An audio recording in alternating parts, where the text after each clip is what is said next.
बड़े बुजुर्ग कहते हैं कि सीखने का कोई टाइम नहीं होता, कोई उम्र नहीं होती। चलिए इसको एक कहानी से समझते हैं। बहुत पुराने समय पहले की बात है।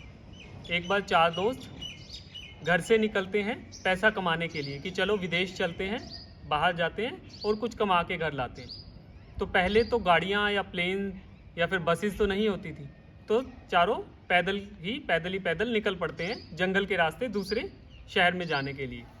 चलिए चलते हैं, घर से निकलते हैं और चलते चलते पहली पहाड़ी पार कर रहे होते हैं तो उन्हें खान मिलती है लोहे की। अब लोहे की खान देखकर चारों बहुत खुश होते हैं। चारों जितना जिसका सामर्थ्य था उतना लोहा अपने कंधों पर उठा लेते हैं कि चलो आगे जो भी शहर आएगा वहाँ पर इस लोहे को बेचेंगे और अपना कुछ काम धंधा शुरू करेंगे। चारों बहुत खुश कि चलो भगवान ने आज सुन ली। पहली पहाड़ी पार करते हैं, लोहे को उठा के बहुत खुश हैं। अगली पहाड़ी आती है, अगली पहाड़ी पार कर रही होते हैं, वहाँ पे एक और खान दिखती है, तांबे की खान। अब उसमें बड़े खुश होते हैं कि तांबा तो बहुत महंगा है। वो लोहे को वहाँ पे गिराते हैं और तांबे को उठा लेते हैं जितना जो भी उठा सकता था। अब उसमें से 3 तो उठा लेते हैं, चौथे वाला लोहा ही पकड़े रहता है। अब वो 3 पूछते हैं कि अरे पागल, तू क्यों नहीं तांबा उठा रहा? तांबा तो बहुत महंगा है, तो तांबे को उठा, लोहे को गिरा दे। अब वो पहले वाला बोलता है नहीं भाई, जो भगवान ने देना था दे दिया, अपा इससे संतुष्ट हैं, तुम अपना देखो, मेरी चिंता मत करो। अब बाकी 3 सोचते हैं कि भाई चलो अजीब पागल है, बाकी तेरी मर्जी। आगे चलते हैं, दूसरी पहाड़ी पार कर लेते हैं। तीसरी पहाड़ी जब क्रॉस कर रहे होते हैं एक और खान मिलती है। इस बार उसमें मिलती है खूब सारा सोना। अब जो बाकी 3 है वो तो जितना सोना भर सकते थे पूरा भर लेते हैं, पागल हो जाते हैं सोना देख के। और जो पहले वाला था जिसने लोहा उठा रखा था वो इस बार फिर से वो कहता भाई अपने को तो जो भगवान ने देना था दे दिया, अपने को नहीं चाहिए, अपन तो ये इसी से खुश हैं। अब 3 उसको बहुत समझाते हैं कि अरे पागल मूर्ख, उठा ले, सोने की और लोहे का कोई कंपैरिजन ही नहीं है। वो कहाँ मानने वाला था, वो भी जिद्दी, कहता कि नहीं भाई अपना तो ठीक है, तुम अपना देखो। अब तीनों कहते हैं कि अजीब मूर्ख से पाला पड़ा है, लेकिन चलो अपने को क्या, आगे चलते हैं। अब लास्ट चौथी पहाड़ी पे होते हैं, चौथी पहाड़ी पे मिल जाती है उनको हीरे की खान।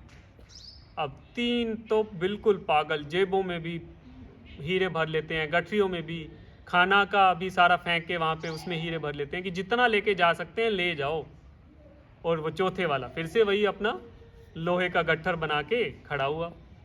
3 उसे बहुत समझाते हैं। एक तो जिद करके उसके पॉकेट में डाल भी देता है हीरे, वो सारे फेंक देता है। वो कहता है तुम्हें क्या मतलब, ये मेरी ज़िंदगी है, मैं देखूंगा, तुम अपना देखो। अब तीनों कहते हैं भाई कर क्या सकते हैं। अब मूर्ख दोस्त ही मूर्ख है तो अब उसको कौन समझाए।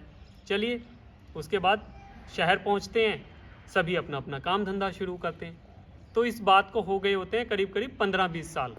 15-20 साल बाद वो दोस्त जिसने लोहा उठाया होता है वो चने की रेडी लगा के समझो या फिर कंधे पे उठा के चने बेच रहा होता है गलियों में। तो एक हवेली के आगे से जो दरबान है वो उसको बुलाता है, कहता है कि भाई साहब चलो, आपको अंदर सेठ ने बुलाया है। अब वो बड़ा खुश होता है, कहता है लगता है भाई आज तो किसी बड़े सेठ ने बुलाया, बहुत बड़ी हवेली है, आज तो कुछ पैसे बटेंगे और भरपेट खाना खाएंगे, बच्चे भी भरपेट खाना खाएंगे। अंदर जाता है तो सेठ बैठा होता है गद्दी के ऊपर, उसको बोलता है हाँ भाई पहचाना? वो कहता है कि नहीं हुजूर, मैं तो पहली बार इतनी बड़ी हवेली के अंदर आया हूँ, मैं कैसे पहचानूंगा, मैं तो आपको देख ही पहली बार रहा हूँ। तो वो उसको याद करवाता है कि तुझे याद है 15 साल पहले हम घर से बाहर निकले थे पैसा कमाने के लिए, हम 4 दोस्त निकले थे, मैं भी उनमें से एक हूँ। वो देखता है कि अरे इसके तो रंग ढंग ही बदल गए हैं, शानो शौकत ही बड़ी है। और वो उसको तब समझाता है, कहता है कि देख तू अपनी बात पे जिद्दी रहा, तूने जो नया आ रहा था, कोई अच्छी चीज़ मिल रही थी, वो लेने से मना कर दिया, तू अटका रहा। तेरा गिलास भरा हुआ था तो उसमें डालते क्या। तो यही ज़िंदगी में भी होता है कि हम ज़िद्दी बन जाते हैं कि मैं ही सही हूँ, मेरे पास जो ज्ञान है वही पूर्ण है, हम नई चीज़ें सीखते ही नहीं हैं। या भैया अब तो उम्र हो गई, अब सीखने की क्या ज़रूरत है, ये मेरा कोई टाइम है पढ़ने का, या फिर ये मेरा टाइम है कोई नई स्किल सीखने का। तो ज़िंदगी में जो भी नई चीज़ मिले, अच्छी चीज़ मिले, सीखते रहिए, तभी आगे बढ़ोगे। अदरवाइज़ होगा क्या, जैसे वो लोहा जिसने उठाया था वो लोहे तक ही सीमित रह गया, आप भी अपनी छोटी सोच तक ही सीमित रह जाओगे। तो नई चीज़ें सीखते रहिए, इसका कोई टाइम नहीं, कोई उम्र नहीं होता, आगे बढ़ते रहिए, अपनी स्किल्स को इम्प्रूव कीजिए। तो इस स्टोरी से इतना ही, धन्यवाद।